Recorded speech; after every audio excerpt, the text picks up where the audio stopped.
Welcome to Vamsi TV. Tollywood నటుడు గోపీచంద్ మరో సాహసం చేయబోతున్నాడు. ప్రభాస్ కు రాధేశ్యామ్ వంటి భారీ డిజాస్టార్ సినిమాను ఇచ్చిన రాధాకృష్ణతో తన తర్వాతి సినిమా చేయనున్నాడు. రాధాకృష్ణ దర్శకుడిగా పరిచయం అయ్యింది గోపీచంద్ సినిమాతో అన్న విషయం తెలిసిందే. రాధాకృష్ణ దర్శకత్వంలో గోపీచంద్ హీరోగా వచ్చిన చిత్రం జిల్.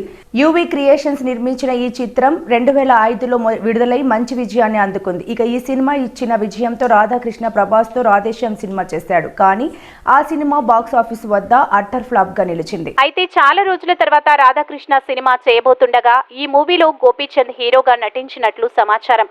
ఇప్పటికే ఈ మూవీ స్టోరీ లైన్ ను గోపీచంద్ కు వినిపించగా అతడు ఓకే చేసినట్లు టాక్. కాగా దీనిపై అధికారిక ప్రకటన రావాల్సి ఉంది. ఈ ప్రాజెక్టును కూడా మూవీ క్రియేషన్స్ నిర్మించనుంది.